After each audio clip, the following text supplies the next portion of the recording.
Krishnamurti, in dialogue with Dr. Alan W. Anderson. J. Krishnamurti was born in South India and educated in England. For the past 40 years, he has been speaking in the United States, Europe, India, Australia, and other parts of the world. From the outset of his life's work, he repudiated all connections with organized religions and ideologies and said that his only concern was to set men absolutely, unconditionally free. He is the author of many books, among them The Awakening of Intelligence, The Urgency of Change, Freedom from the Known, and The Flight of the Eagle. This is one of a series of dialogues between Krishnamurti and Dr. Alan W. Anderson, who is professor of religious studies at San Diego State University, where he teaches Indian and Chinese scriptures and the oracular tradition. Dr. Anderson, a published poet, received his degree from Columbia University and the Union Theological Seminary. He has been honored with a Distinguished Teaching Award from the California State Universities. Mr. Krishnamurti, during our conversations, one thing has emerged for me with, I'd say, an arresting force, and that is, on the one hand, we've been talking about thought and knowledge in terms of a dysfunctional relationship to it, but never once have you said that we should get rid of thought. Oh. And you've never said that knowledge as such, in itself, has something profoundly the matter with it. Therefore, the relationship between intelligence and thought arises, and the question of what seems to be that which maintains a creative relationship between intelligence and thought, perhaps some primordial activity which abides. And in thinking on this, I wondered whether you would agree that perhaps in the history of human existence, the concept of God has been generated out of a relationship to this abiding activity, which concept has been very badly abused. And it raises the whole question of the phenomenon of religion itself. I wondered if we might discuss that today. Yes. You know, the word like religion, love or God, has almost lost all its meaning. They've abused these words so enormously. Religion has become a vast superstition, a great propaganda, incredible beliefs and superstitions, worship of images made by the hand or by the mind. So when we talk about religion, I would like, if I may, to be quite clear that we are, both of us, are using the word religion in the real sense of that word, not in the either Christian or the Hindu or the Muslim or the Buddhist or all the stupid things that are going on in this country in the name of religion.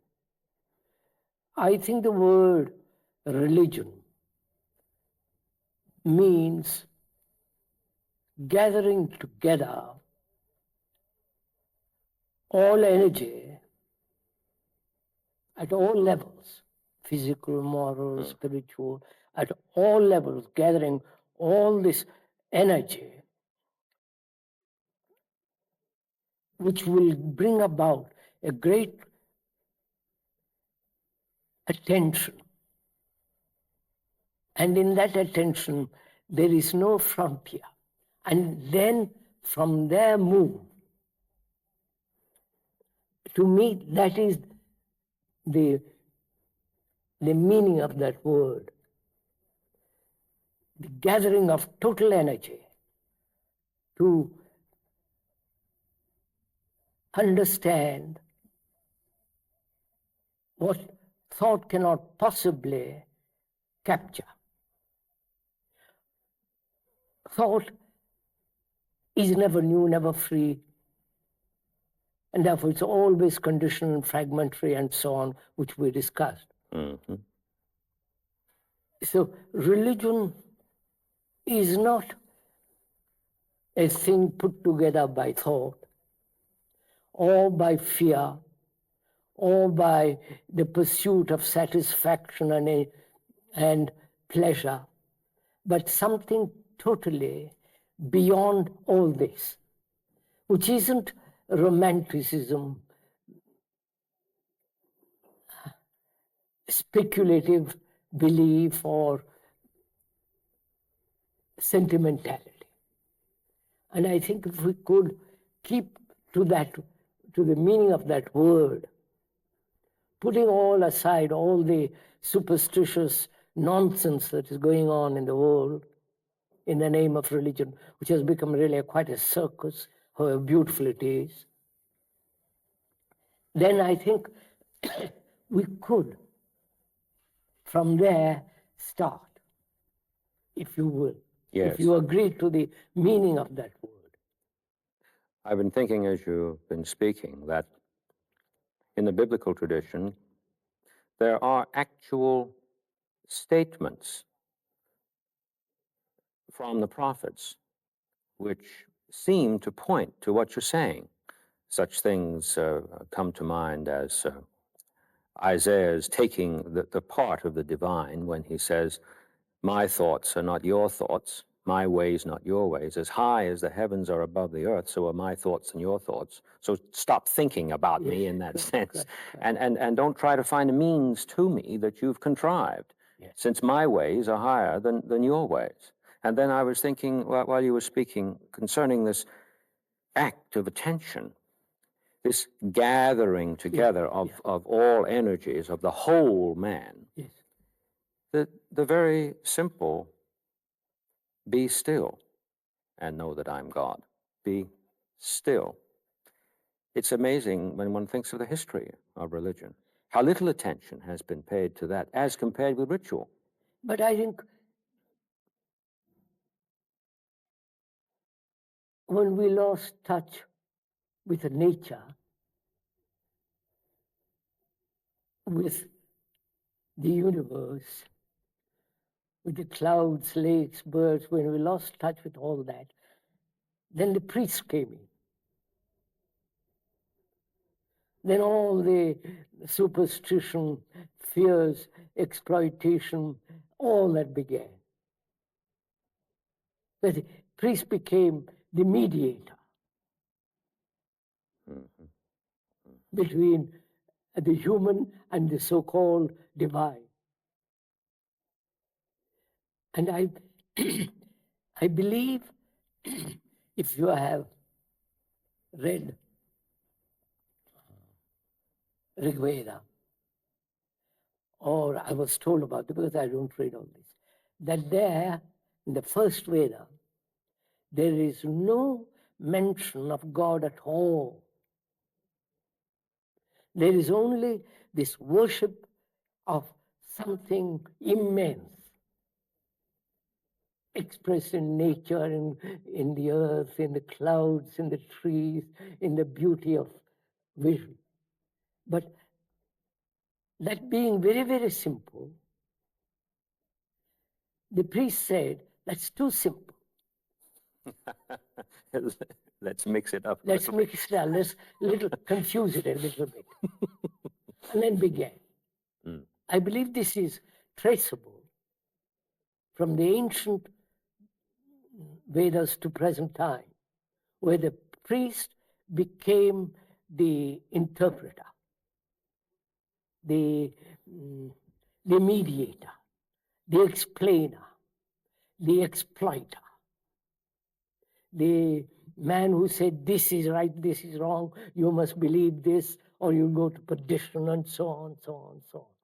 He generated fear, not the adoration of beauty, not the adoration of a life lived totally, wholly without conflict, but something placed outside there, beyond and above what he considered to be God, and made propaganda for that. So I feel if we could, from the beginning, use the word religion in the simplest way, that is the gathering of all energy so that there is total attention. And in that quality of attention, the immeasurable comes into being.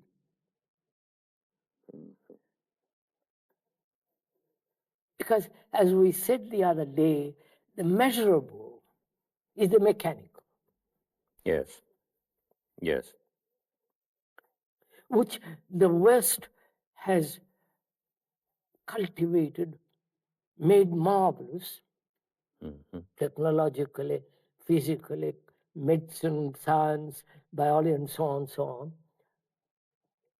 which has made the world so superficial, mechanical, worldly, materialistic. And that is spreading all over the world. And in reaction to that, this materialistic attitude, there are all these superstitious, nonsensical, unreasoned religion that is going on.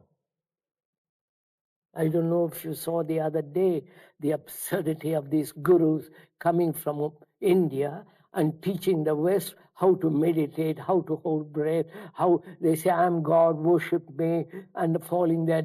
It has become so absurd. Yes. And childish, so utterly immature. All that indicates the degradation of the word religion and the human mind that can accept this kind of circus and idiocy.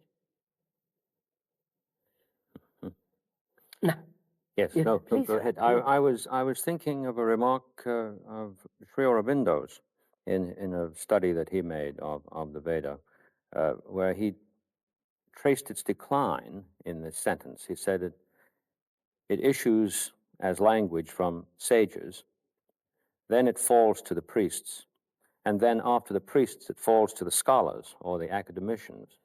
But in that study, there was no statement that I found as to how it ever fell to the priests.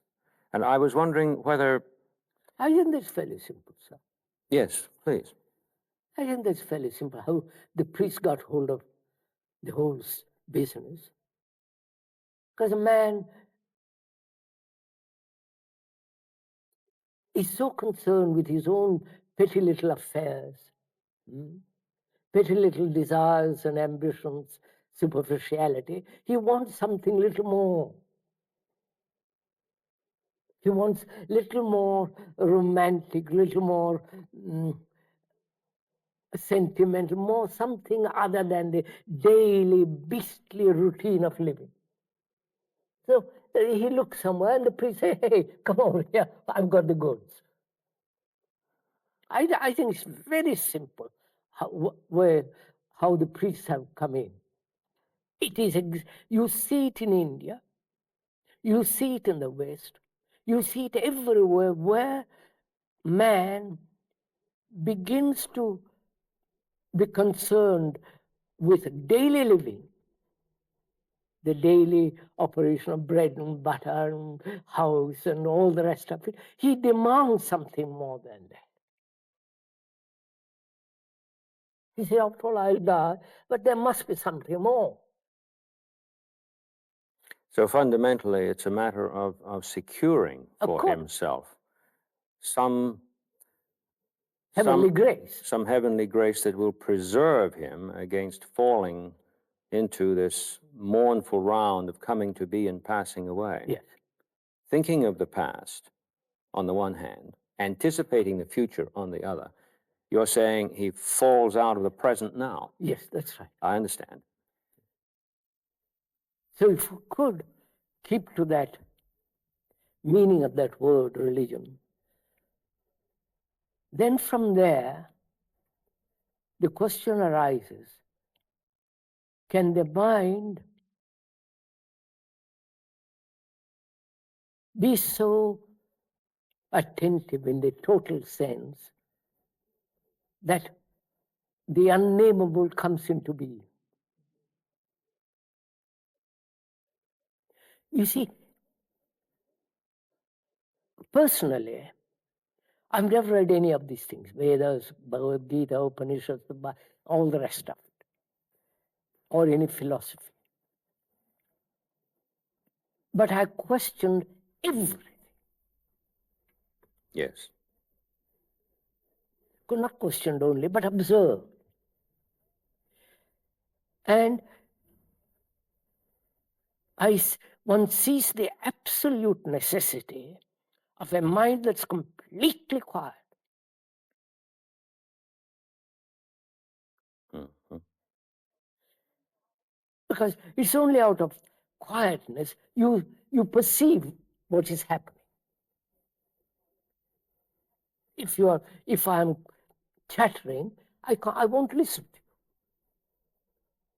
you. If my mind is constantly rattling away, what you're saying, I won't pay attention. To pay attention means to be quiet. There have been some priests, apparently, who usually ended up in a great deal of trouble for it.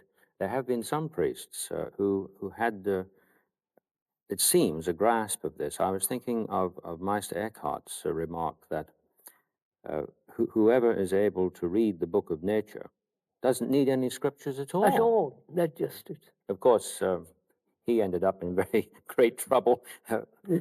Yes, he had a bad time toward the end of his life, and after he died, the church denounced him. Of course, of course. I mean, organized belief as church and all the rest of it is too obvious. There is no. It isn't subtle. It hasn't got the quality of real depth and real spirituality. You know what it is. Yes, I do. So I'm asking, what is the quality of a mind, and therefore heart and brain? What is the quality of a mind that can perceive something beyond the measurement of thought? Mm-hmm. What is the quality of a mind? Because that quality is the religious mind.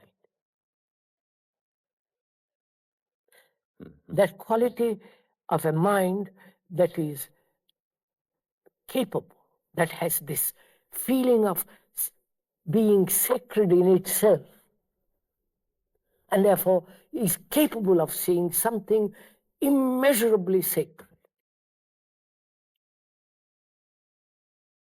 The word devotion seems to imply this when it's grasped in its proper sense. To use your earlier phrase, gathering together Yes. toward a one-pointed, attentive. Attention is, would you say attention is one-pointed? No, I didn't mean to imply focus when I said one-pointed. Yeah, that's what I meant rather integrated into itself as utterly quiet and unconcerned about taking thought for what is ahead or what is behind. Simply being there. The word there isn't good either because it suggests that there's a where and a here and all the rest of it. It is very difficult to find, it seems to me, language to do justice to what you're saying. precisely because when we speak, utterance is in time and it is progressive. It has a quality, doesn't it, more like music than we see in graphic art. You can stand before a picture, whereas to hear music and grasp its theme, you virtually have to wait until you get to the end and gather it all up.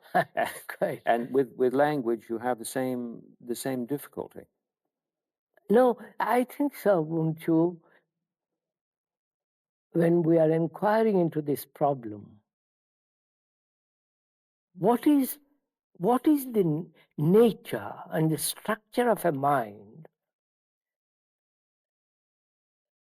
and therefore the quality of a mind, that is not only sacred and holy in itself, but is capable of seeing something immense. As we were talking the other day about suffering, personal and the sorrow of the world, it isn't that we must suffer. Suffering is there. Every human being has a dreadful time with it. And there is suffering of the world. And it isn't that one must go through it, but as it is there, one must understand it and go beyond it.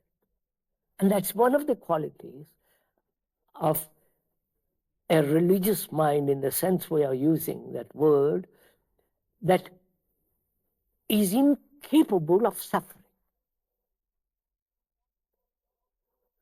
It has gone beyond it, which doesn't mean that it becomes callous. On the contrary, it is a passionate mind.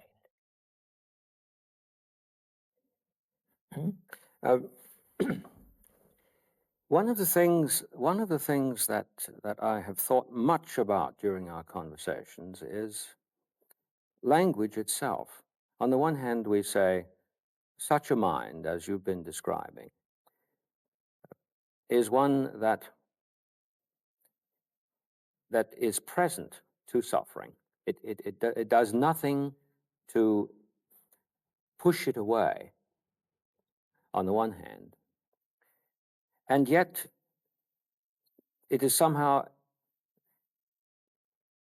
able to contain it, not put it in a vase or a barrel and contain it in that sense. And yet the very word itself, to suffer, means to undercarry. And it seems close to understand. Over and over again in our conversations, I've been thinking about the customary way in which we use language as a use that deprives us of really seeing the glory of what the word points to itself in itself. I was thinking about the word religion when we were speaking earlier. Yeah. Scholars differ as to where that came from. On the one hand, some say that it means to bind. The church fathers spoke about that. And then others say, no, it means the numinous, or the splendor that cannot be exhausted by thought. It seems to me that, wouldn't you say, that there's another sense to bind that is not a negative one, in the sense that if one is making this act of attention, one isn't bound as with cords of ropes. No, but one is there or here. You see, so now again, let's be clear. When we use the word attention, there's a difference between concentration and attention. Yes, yes. Concentration is exclusion. I concentrate. Mm-hmm. That is, bring all my thinking to a certain point. Whereas, and therefore, it is excluding, building a barrier so it can focus its whole attention on that, whole concentration on that. Whereas attention is something entirely different from concentration. In that, there is no exclusion. In that, there is no resistance. In that, there is no effort. And therefore, no frontier, no limits. How would you feel about the word receptive in this respect? Again, who is it that is to receive? Already we've made a division with that word. Yeah. I think the word attention is a really very good word. Because it not only understands concentration, not only sees the duality of reception, the receiver and the received, and also it sees the nature of duality and the conflict of the opposites. Mm-hmm. And attention means not only the brain giving its energy, but also the mind, the heart, the nerve, the total entity, total human mind, giving all its energy to perceive. I think that's the meaning of that word for me, at least. To be attentive, attend, not concentrate, attend. That means listen, see, give your heart to it, give your mind to it, give your whole being to it, to attend. Otherwise, you can't attend. If I'm thinking about something else, I can't attend. No. If I'm hearing my own voice, I can't attend. There's a metaphorical use of the word waiting in Scripture. It's interesting that in English, too, we use the word attendant in terms of one who waits on. I'm trying to penetrate the notion of waiting and patience in relation to this. I think waiting again means one who is waiting for something. Again, there is a duality in that.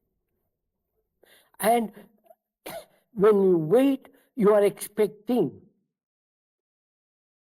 Mm-hmm. Again, a duality.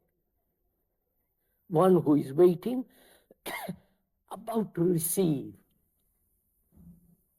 So, if we could, for the moment, hold ourselves to that word, attention, then we should inquire, what is the quality of a mind that is so attentive that it has understood, lives, acts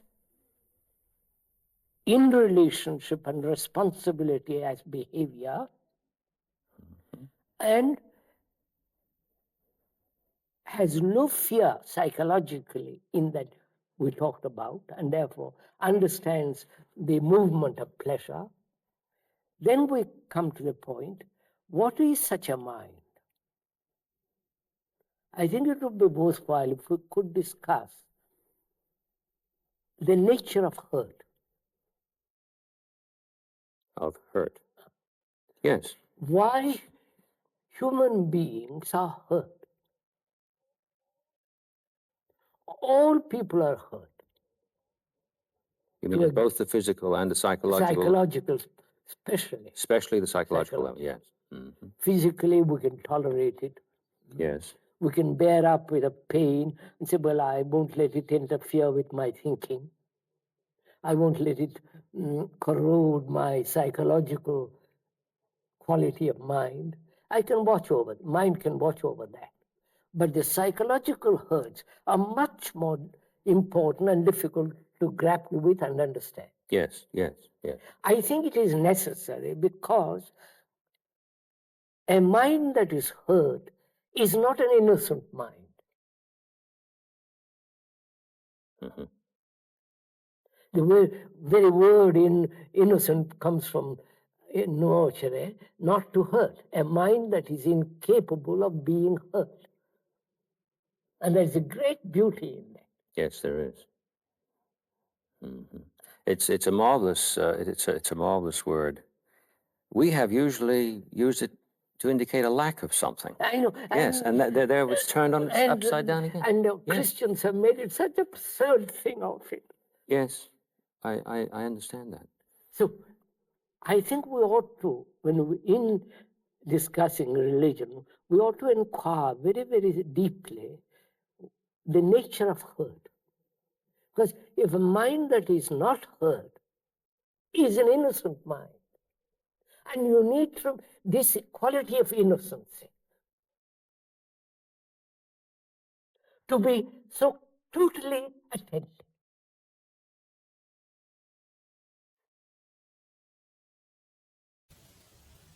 If I've been following you correctly, I think maybe you would say, wouldn't you, that one becomes hurt when he starts thinking about thinking that he's hurt.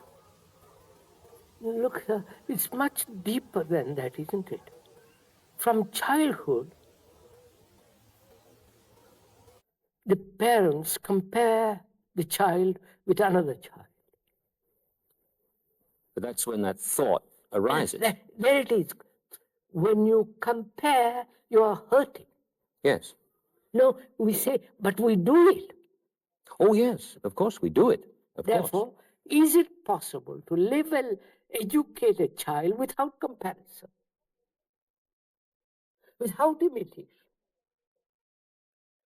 And therefore, never get hurt in that way. And one is hurt because one has built an image about oneself. The image which has built about oneself is a form of resistance. A wall between you and me. And when you touch that wall at its tender point, I get hurt. So, not to compare in education, not to have an image about oneself. That's one of the most important things in life, not to have an image about oneself. If you have, you're inevitably going to be hurt.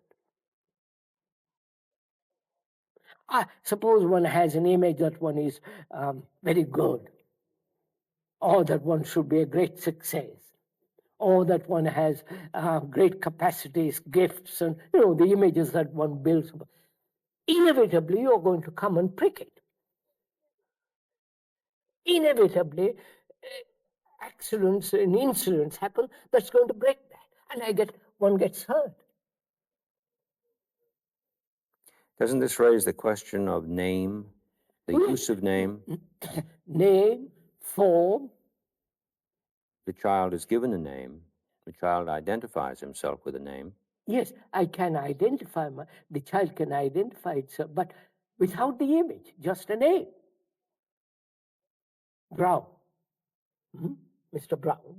There's nothing to it.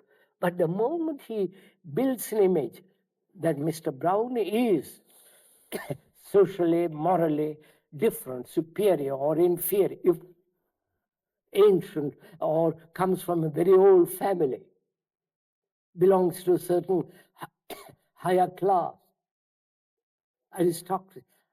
Moment that begins, and when that is encouraged and sustained by thought, snobism, the whole of then you are inevitably going to be hurt. Then what you're saying, I take it, is that the radical confusion here is involved in the imagining oneself to be his name. Yes. And all that- Identification with the name, with the body, with the idea of socially different.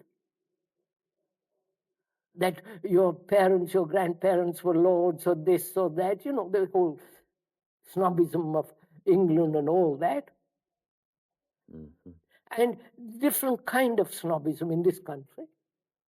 We speak in the language of preserving a name. Yeah, yeah. And in India, it is the Brahmin, the non-Brahmin, the whole business of that.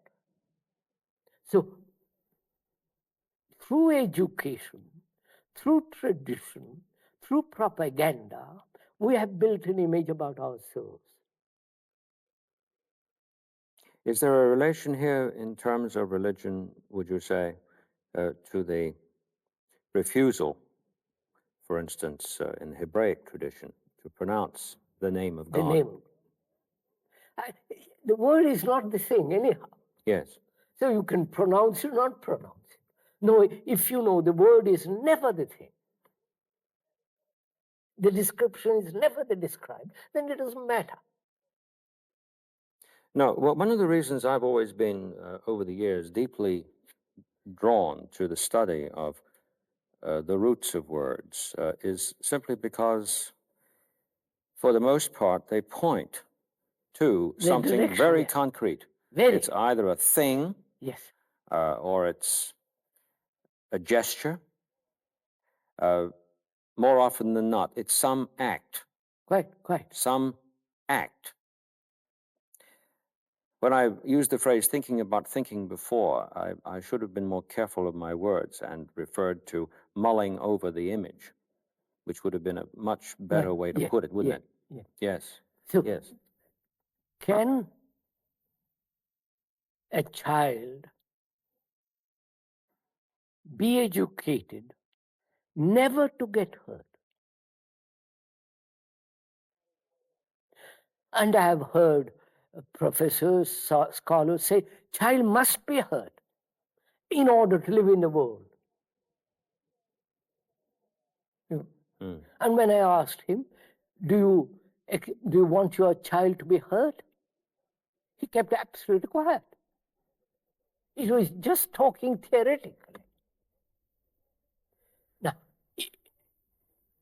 unfortunately, through education, through social structure and the nature of our society in which we live, we have been hurt. We have images about ourselves which are going to be hurt. And is it possible not to create images at all? I don't know if I'm making myself You clear. are. That you is, are. suppose I have an image about myself, which I have, unfortunately. If I have an image, is it possible to wipe it away, to understand it and therefore dissolve it, and never to create a new image about myself? You understand? Living in a society, being educated, I have built an image, inevitably. Now, can that image be wiped away? Wouldn't it disappear with this complete act of attention? That's what I'm coming to gradually. It would totally disappear. But I must understand how this image is born. I can't just say, well, I'll wipe it out. You Yes, we have to. use attention as a means of wiping it out. It doesn't work that way. In understanding the image, in understanding the hurts, in understanding the education in which one has been brought up, in the family, the society, all that, in understanding of that, out of that understanding comes the attention. Not attention first and then wipe it out. You can't attend if I'm hurt. If I am hurt, how can I attend? because that hurt is going to keep me, consciously or unconsciously, from this total attention. The amazing thing, if I'm understanding you correctly, is that even in the study of the dysfunctional history, provided I bring total attention to that, there's going to be a non-temporal relationship Absolutely. between That's the right. active attention and the healing that takes Yes. place. Yes. While I am attending, The thing is the leaving. thing is leaving. Yes, that's Yes, it. we've got That's inging along here That's throughout. right. That's right. Yes, exactly, exactly. So there are two questions involved. Are the hurts, can the hurts be healed so that not a mark is left? And is there a possibility, can future hurts be prevented completely, not without any resistance? You follow? Those are two problems. And they can be understood only and resolved when I give attention to the understanding of my hurt. When I look at it, not translate it, not wish to wipe them away, just to look at it, as we went into that question of perception, just to see my hurts. The hurts I've received, the insults, the negligence, the the casual word, the gesture, all those hurt. And the language one uses, especially in this country. Oh, yes, yes. There seems to be a relationship between what you're saying and one of the meanings of the word salvation. To be, Salvare, to save. to save, Safe, to make whole. to make whole. How can you be whole if you're hurt?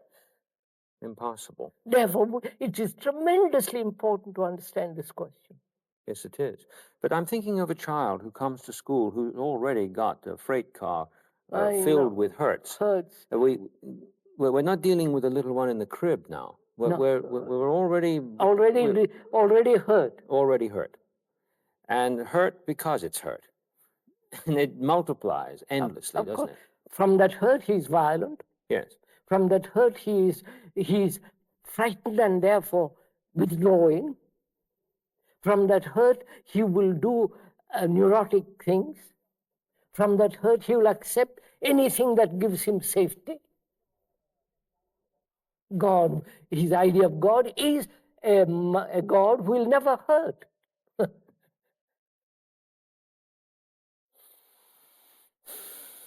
Sometimes a distinction is made between ourselves and animals with respect to this problem. An animal, for instance, that has been badly hurt will be disposed toward everyone in terms of emergency and attack.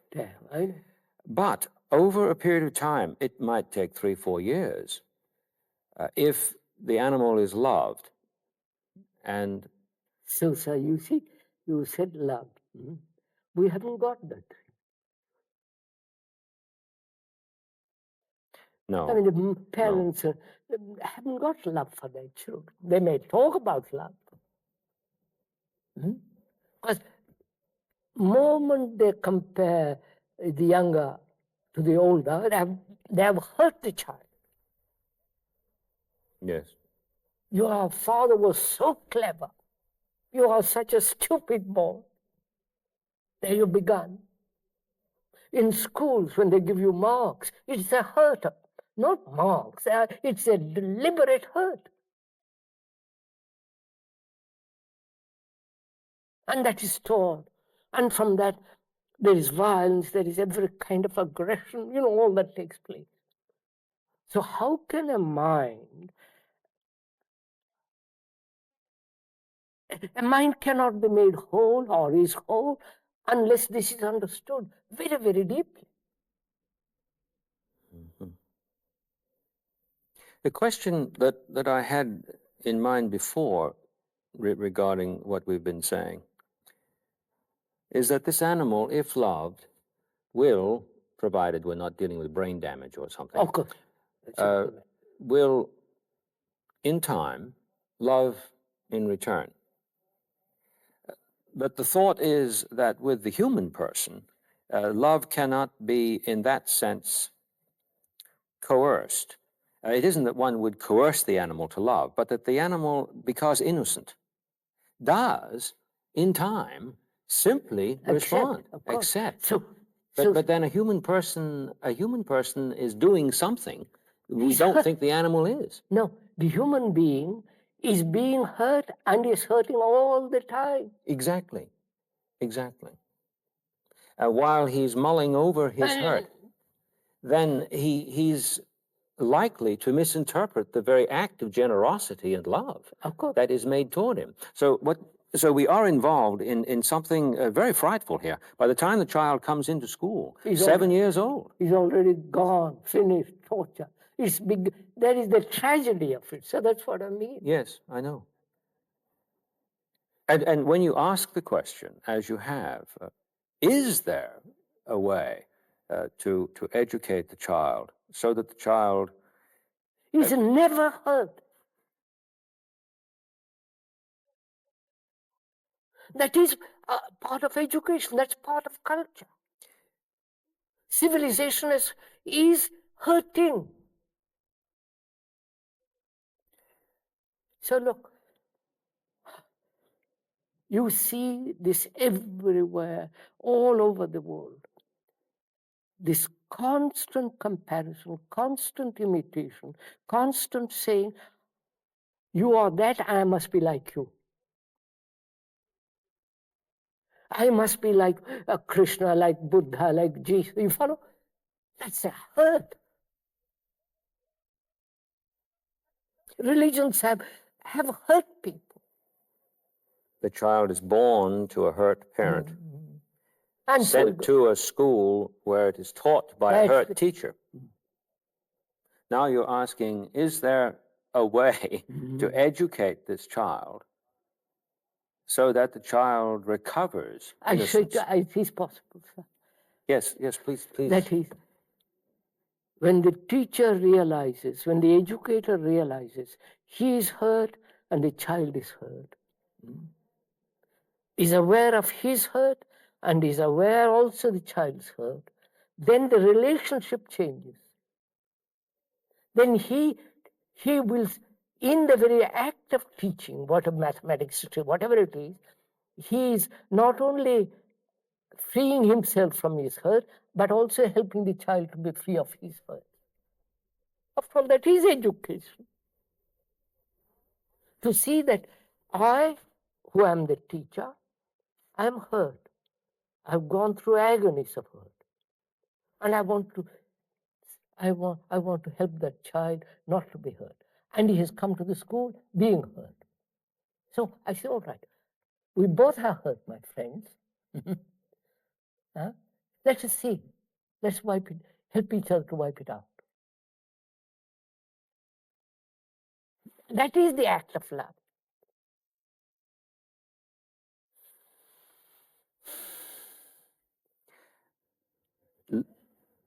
Comparing the human organism with the animal, I return to the question whether it is the case that this relationship to another human being must bring about this healing. Obviously, if relationship exists, we said relationship can only exist when there is no image between you and me. But let us say that there's a teacher who has come to grips with this in himself very, very deeply, has, as you put it, gone into the question deeper, and deeper, has come to the place where he no longer is hurt-bound. Yes, sir. the child that he meets, or the young student that he meets, or even a student his own age, because we have adult education now, Yes, yes. is a person who is hurt-bound. And will he not... Transmitted that hurt to another? No, will he not, because he is hurt-bound, be prone to misinterpret the activity of the one who is not hurt-bound? But there is no person who is not hurt-bound, except very, very few.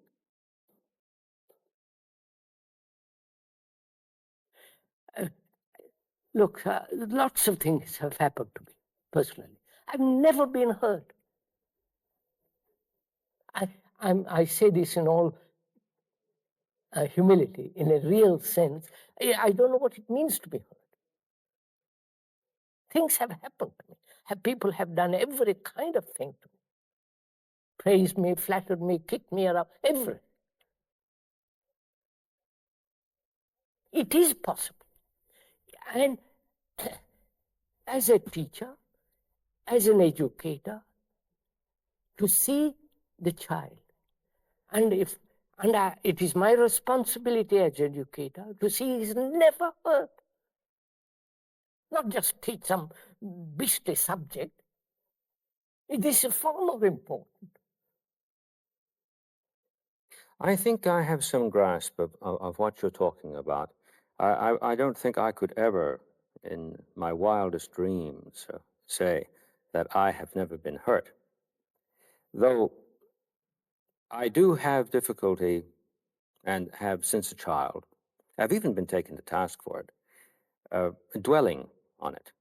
I remember a colleague of mine once saying to me with some testiness when we were discussing a situation in which there was conflict in the faculty, well, the trouble with you is, you see, you can't hate. And it was looked upon as a disorder. In terms of being unable to make a focus towards the enemy in such a way as to devote total attention to that. And sanity is taken for insanity. Yes. So my reply to him was simply, well, that's right, and we might as well face it, and I don't intend to do anything about that. But it didn't help the situation in terms of the interrelationship. So, a question is then, in education, can a teacher, educator, observe his hurts, become aware of them, and in his relationship with the student, resolve his hurt and the student's hurt? That's one problem. It is possible if the teacher is really, in the deep sense of the word, educator. That is to cultivate. And the next question, sir, from that arises, is the mind capable of not being hurt, knowing it has been hurt? You follow? Not add more hurts. I have these two problems. One, being hurt, that's the past, and never to be hurt again. Which doesn't mean I build a wall of resistance, that I withdraw, that I go off into a monastery, or I become drug addict or some silly things like that. But no hurt. Is that possible? You see the two questions? Now, if that is, what is hurt? What is the thing that is hurt? You follow? What we said, the physical hurt is not the same as psychological hurt. So we are dealing with psychological hurt. What is the thing that is hurt? The psyche? The image which I have about myself? It's an investment that I have in it. Yeah, it's my investment in myself. Yes. I've divided myself off from myself. In myself. That means, why should I invest in myself? What is myself? You've, Yes, I do. in which I have to invest something. What is myself? All the words, the names, the qualities, the education, the bank account, the furniture, the house, the herds, all that is me. In an attempt to answer the question, what is myself, I immediately must resort to all this stuff. Obviously. There isn't any other way. And then I haven't got it. Then I praise myself because I must be so marvelous as somehow to slip out. You know? Right. I see what you mean. So- Yes, go No, ahead. please. I was thinking just a moment back when you were saying it is possible for the teacher to come into relationship with the student so that a work of healing or an act of healing See, sir, happens. this is what I would do if I was in a class. That's the first thing I would begin with, not some subject. I said, look, you're hurt and I'm hurt. We're both of us hurt. And point out what hurt does, how it kills people, how it destroys people. Out of that there's violence, out of there's brutality, out of that I want to hurt people. You follow all that comes in. I would spend 10 minutes talking about that. Every day in different ways. Till both of us see it. Then, as an educator, I will use the right word, and the student will use the right word. There will be no gesture. There will be no. We are both involved in it. But we don't do that. Moment we come into the class, we pick up a book, and there it goes off. If I was an educator, whether with the older people or with the younger people, I would establish this relationship. That's my duty, that's my job, that's my function. Not just to transmit some information. Yes, that's really very profound. I think one of the reasons that what you have said is so difficult for an educator reared within the whole academic. Yes, because we are so vain. Exactly. We want not only to hear that it's possible for this transformation to take place, but we want it to be regarded as demonstrably proved, yes. and therefore not merely possible, but predictably certain. Certain, yes. And he wants then we're guarantee. back to the whole of thing course, again. Then we're back Yeah. into the old rotten stuff. Quite. Next time, could we take up the relationship of love to this? Yes. Well, I would very much yes. enjoy that, and it would seem to me we'll all come together. to come together in the gathering together. Yes. This program.